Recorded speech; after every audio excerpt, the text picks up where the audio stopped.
안녕하세요. 절대갑TV의 명품 PD 한PD입니다. 자, 오늘 이 시간은 전세 폭등 시작된 도미노. 자, 진짜 문제는 무엇인가 한번 알아보겠습니다. 제 개인적인 얘기부터 조금 하면은, 예전에 제가 고등학교 다닐 때 서울에서 고등학교를 다녔는데, 서울에서 이제 자취 생활을 했죠, 누나랑. 이제 누나가 인천으로 이사를 가면서, 누나가 이제 결혼을 해서 인천으로 이제 이사를 가면서, 누나가 같이 인천으로 가자. 너 혼자 서울에서 학교 다니기 쉽지가 않다. 이제 그래서 이제 가자고 했는데, 제가 거부했죠. 자, 왜 거부했냐? 서울에서 인천으로 간다는 건 뭐 말 그대로 서울에서 시골로 가는 거잖아요. 예전에 인천은 더욱더 시골이었으니까 절대 허락할 수 없는 거였죠. 자, 제가 왜 이런 얘기를 했냐면, 요즘에 예를 들어서 전세를 못 구해서 강남에서 학교를 다니다가 강북으로 가는 경우도 있을 거고, 강북에서 학교를 다니다가 수도권 외곽으로 또 이사 가는 경우도 있을 거고, 자, 그런 전세가 폭등으로 인해서 그런 주거의 이동이 많을 것으로 예상이 되고 있죠. 자, 근데 이제 보통은 부모님들이 이사를 갈 때 제일 꺼려하는 게 자식의 교육 문제 아닙니까? 그리고 아이들이 허락을 해야 가는 거잖아요. 허락을 해야 내가 저곳으로 이사를 가겠다. 그 친구들이 허락을 해야 가는 게 일반적인 또 우리 관례잖아요. 자, 그런데 요즘 전세값이 폭등하니까 아이들이 할 수 없이 이사를 가야 되겠죠. 뭐 돈이 없으니까. 자, 그런데 이제 그런 곳에서 문제가 생기는 거예요. 그런 곳에서. 사실상 전세값 폭등으로 집을 못 구하는 문제도 있지만은 정작 그 생활 환경이 아이들한테는 바뀌는 거죠. 바뀌는 거예요. 서울에서 살다가 수도권 외곽으로 가야 되고, 특히 강남에서 학교 다니다가 강북으로 학교 다니라. 뭐 또 그러면 또 불만이 많지 않겠습니까? 부모도 불만 있고 아이들도 불만이 있고. 자, 그런 게 이제 전세값 폭등의 어떤 사회적 현상이라고 봐야 돼요. 사실은 이런 문제가 가장 큰 문제 같아요. 자, 그리고 오늘 또 화제가 됐던 게 사진 한 장이 또 화제가 됐어요. 송파 맘카페에서 나왔던 것 같아요. 어떤 분이 전세를 구하러 갔는데 9명이 줄 서 있더라는 거. 9명이.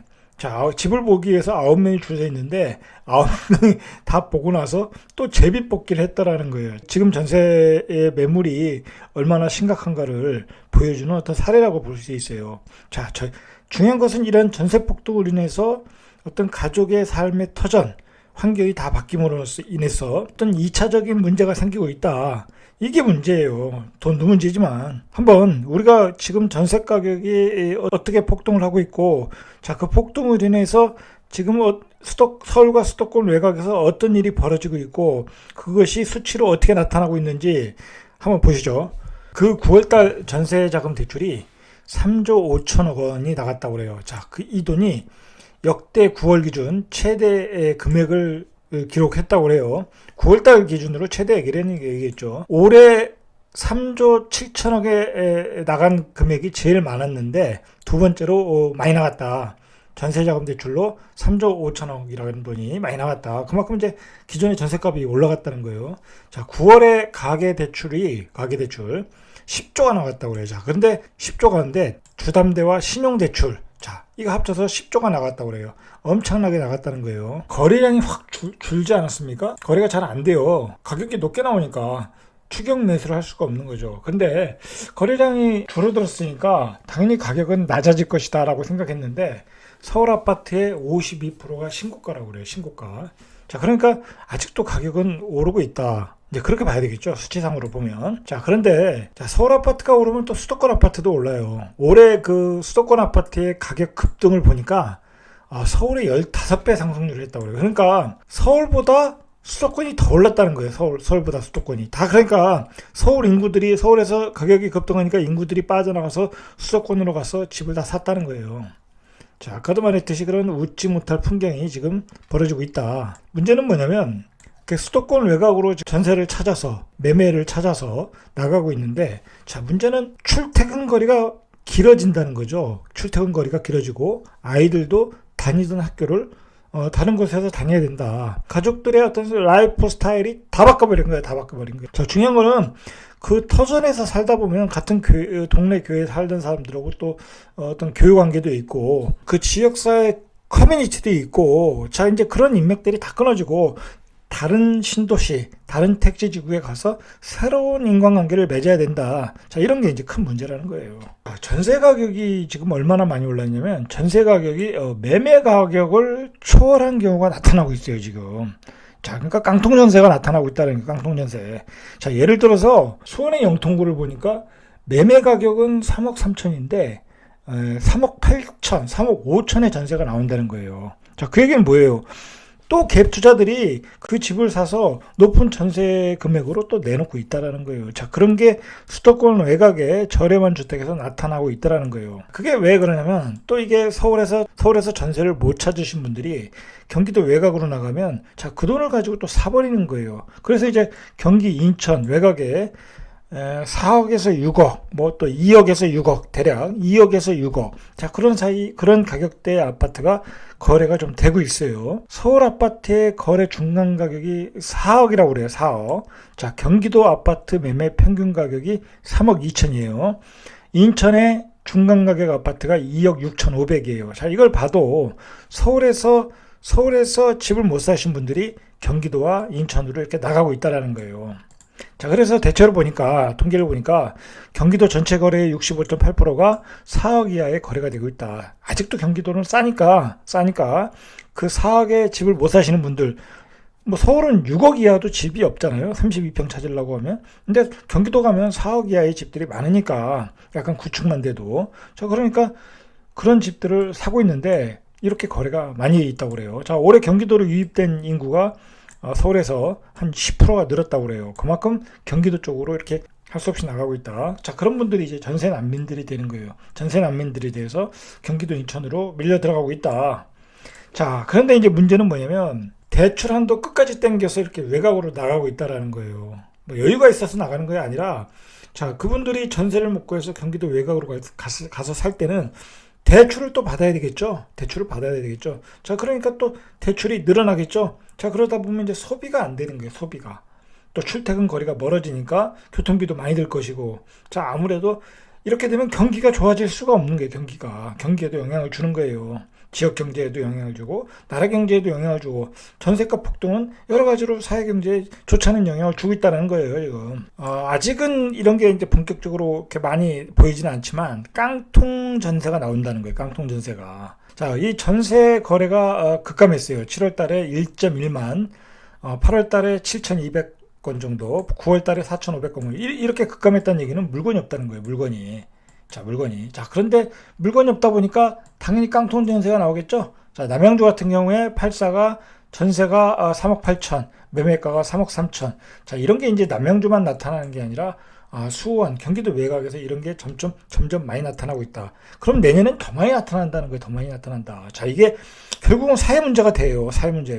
왜 사회 문제가 되냐면 깡통 전세를 이용해서 또 투기꾼들이 나타나게 되는 거예요. 이제 빌라에서 수백 채 사가지고 그 역전세에 걸려가지고 못 나오시는 신혼부부들 많잖아요. 자, 그런 분들이 나타나게 되는 거예요. 이제 수백 채. 예를 들어서 어떤 그 마음을 곱게 먹지 않은 분이 매매가를 3억 3천에 사가지고 3억 8천에 전세를 놓는 거예요. 자, 그러면 5천을 먹잖아요. 자, 그렇게 10채를 사면 5억이 되잖아요. 그러고 도망가는 거예요. 자, 조심하셔야 된다는 거예요. 꼭 전세를 구하실 때는 매매가를 확인하셔야 돼요. 매매가를. 차라리 이런 경우에는 그냥 사시는 게 더 낫다는 얘기예요. 사시는 게. 뭐로 전세 3억 8천에 들어가냐고요. 매매가 3억 3천에 사버리지. 자, 그러니까 꼭 실거래 가격을 확인하시고 전세를 구하셔야 돼요. 그리고 공인중개사들도 그런 것을 방관하면 안 되는 거예요. 무조건 그 건수를 올리기 위해서 방관하면 안 된다. 자, 깡통 전세를 막아야 된다. 이거 1년, 2년 후에 분명히 사회적인 문제가 된다는 거예요. 지금 돌아가는 꼴을 보니까. 자, 전세 가격이 얼마나 많이 올랐냐면 2015년 이후에 5년 5개월 만에 가장 큰 폭의 상승을 거뒀다는 거예요. 자, 이제 전세가율이 이제 80% 이상이 되고 있어요. 자, 이제 조심해야 된다는 거예요. 조심해야 된다. 추후에 내가 집을 뺄 수 있나 없나를 꼭 확인하시고, 자, 그리고 그 집을 가진 사람의 그 성향도 파악하시고, 실거래 가격도 파악하시고, 꼭 들어가셔야 된다는 거예요. 지금 깡통 전세가 많아졌어요. 결국은 사람들이 이렇게 외곽으로 나가게 되는데, 전국 요즘 최근에 그 조사에 의하면 전국 중위 가격, 그러니까 전국 아파트 통째로 중간의 가격을 조사해 보니까 4억이라고 그래요. 4억. 어마어마하게 높은 거예요. 4억이면. 예전에 뭐 대전 같은 경우에는 뭐 32평이 2억 5천, 뭐 3억도 안 되는 집이 많았으니까 중위 가격이 4억이 됐다. 자, 그만큼 이제 전세 가격이 매매 가격을 올려버렸다는 거죠. 자, 이게 이런 4억이 되었던 것은 이 8월에 비해서 9월에도 한 10% 올라왔다고 그래요. 그러니까 이게 한 4천이 올라간 거예요. 중위 가격이. 자, 가격이 전국적으로 평균 가격이 이렇게 급등하고 있다라는 거예요. 예를 들어서 이제 서울에 6억대 아파트가 동인하지 않았습니까? 8사 6억대 아파트들이. 자, 그러니까 이제 김포, 파주. 자, 그런 데 가서 뭐 4억에서 6억대 아파트를 또 사기 시작하는 거예요. 자, 그러면 예를 들어서 입지가 그나마 좋은 것은 이제 한 5억에서 6억 하지만 또 김포도 안쪽으로 들어가면 3억대 아파트도 있어요. 자, 그런 지역도까지 이제 또 파고 들어갈 거라는 거예요. 자, 그러니까 이러한 전세 가격의 모든 것의 원인은 5월달, 6월달 강북권 아파트의 상승이 원인이 됐어요.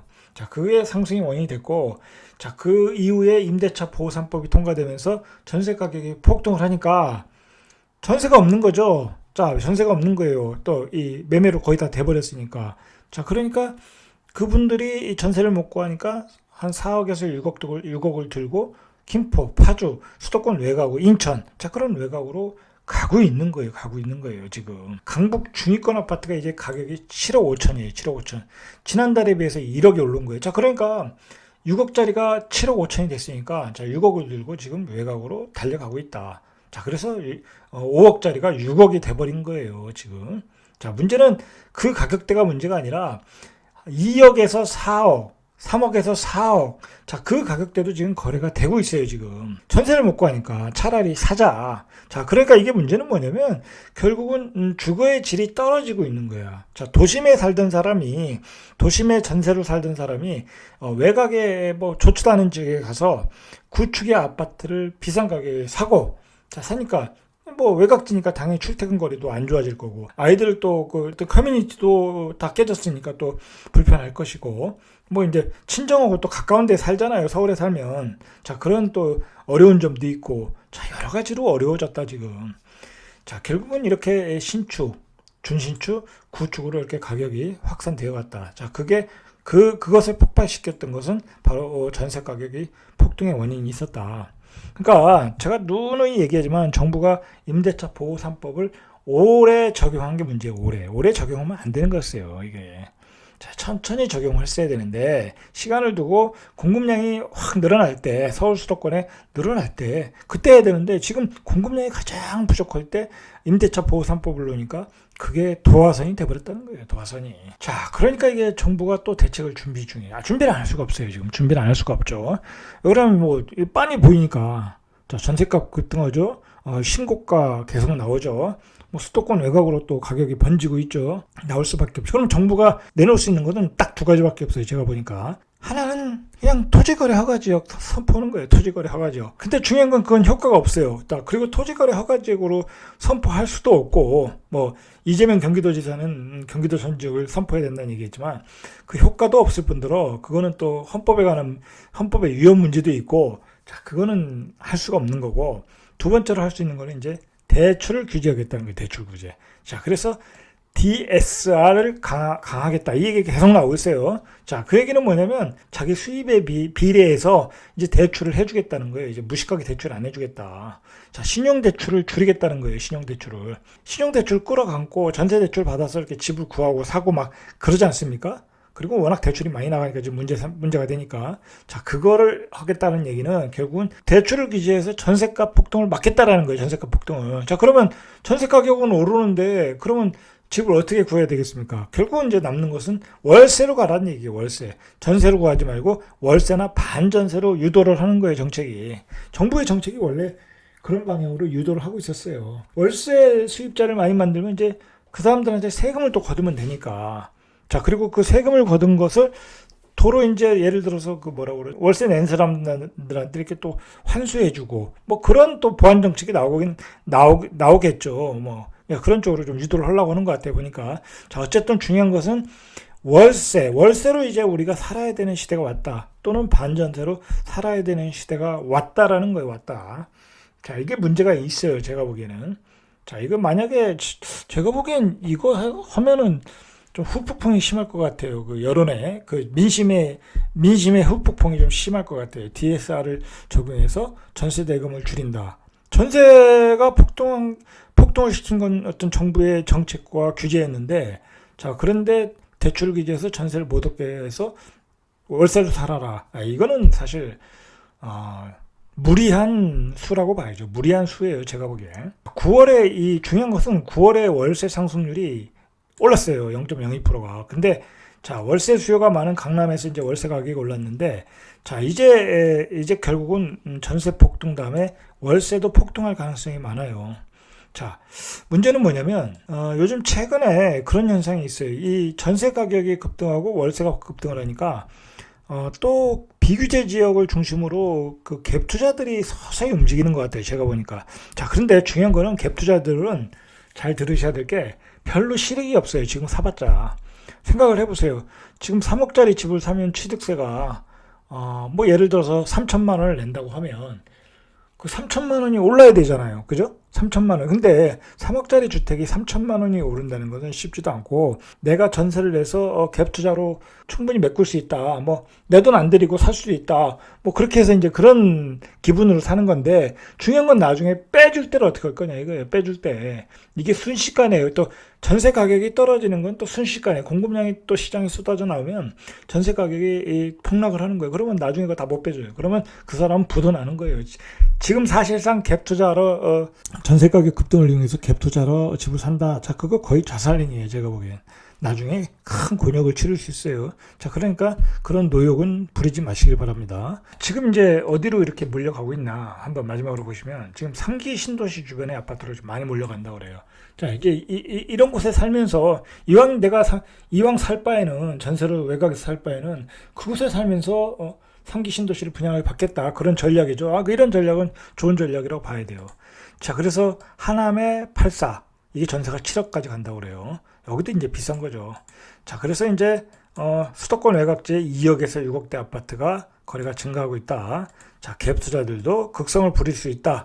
약간 그런 의미가 보이고 있다. 그러나 실익은 없다. 실익은 없다. 그리고 생각을 해보세요. 설령 그 차익이 예를 들어서 3억에 샀는데 4억이 됐어요. 매매가가. 예를 들어 한 1억이 나왔는데, 그럼 취득세 10% 한 내고 10% 정도 내고, 그러면 한 7천만 원 남는데, 자, 거기에 또 양도소득세가 예를 들어서 다주택자니까 뭐 수도권도 거의 다 이제 규제 지역이니까 70% 내면 뭐 실제로 가져가는 게 20%, 30%밖에 30%라고 하면 내가 1억을 벌어도 실제로 가져가는 것은 한 3천만 원밖에 안 돼요. 3천만 원밖에. 뭐 3천만 원이 큰 돈이죠. 근데 문제는 그 1억을 올라가느냐가 문제죠. 1억이 올라가느냐가 문제고, 아까도 말했듯이 역전세에 걸리면, 그리고 전세 낀 집은 또 팔 수가 없잖아요. 어차피 한번 임대차 들어가면 갱신 청구권을 사용하면 임차인이 4년을 사니까 4년 동안 팔 수가 없으니까 결국은 역전세에 걸리는 거예요. 결국은 역전세에 걸릴 수밖에 없다.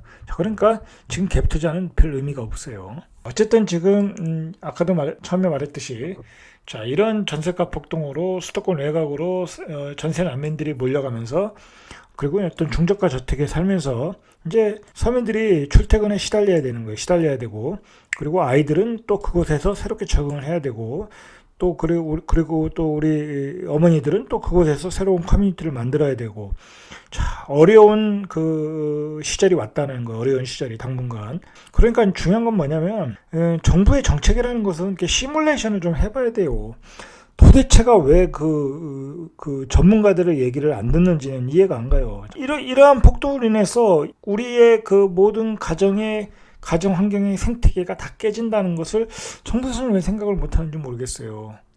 자, 결국은 그런 거 작은 거 하나가 결국은 표로 다 연결될 수 있는 거예요. 표로 다 연결될 수 있다라는 거예요. 자, 그런 점에서 이 정책을 위반하는 사람들은 좀 신중해야 돼요. 신중하지 않으면 자신의 집은 삶의 터전이잖아요. 터전. 그 터전이 흔들린다는 건 생활의 모든 것이 흔들리는 거예요. 자, 그런 만큼 신중해야 된다. 예를 들어서 아까도 말했듯이 DSR을 적용해서 전세를 월세로 다 바꾼다. 월세를 낸다는 게 이게 쉬운 일이 아니잖아요. 그죠? 월세를 내고 산다는 게 쉬운 일이 아니에요. 그러면 이제 교육비도 줄어들어야 되고, 우리가 그 여가 생활로 줄여야 되고, 다 줄어드는 거예요. 생활이 더 팍팍해지는 거예요. 자, 그런 걸 생각을 해야 된다는 거예요. 그, 미국이나 선진국들은 지금 경기가 안 좋아서 막 돈도 풀고, 그렇게 그 재정의 확대 정책으로 가는데, 우리는 뭔 얘기만 나오면 부동산이 뭐 폭등만 나오고 뭔만 나오면 그냥 대출을 규제하느라고 난리예요, 난리. 대출을 받는 사람은 자신의 능력이 있으니까 받고, 자, 자신의 능력이 없는 사람은 도로 갚고, 아니면 파산하고, 그렇게 시장 경제가 돌아가야 되는 거지. 어떻게, 나오기만 하면 다 대출 규제하고, 자, 규제하고만 그만큼 부동산 시장엔 또 다른 그 어떤 그 안 좋은 생태계가 만들어지는 거예요. 자, 그러면 또 부작용이 나온다. 자, 그런 오늘같이 송파구에 있는 어느 그 전셋집을 보러 간 집에 9명이 줄 서 있는 그런 사태가 또 나올 수 있다는 거예요. 나중엔 진짜 전세 들어가기 위해서 권리금까지 내야 되는 그런 사태까지 나온다. 정말 그 정책을 위반하시는 분들은 고민하셔야 돼요. 고민 안 하시면 큰일 납니다. 자, 이상 절대값TV의 명품 PD 한 PD였습니다.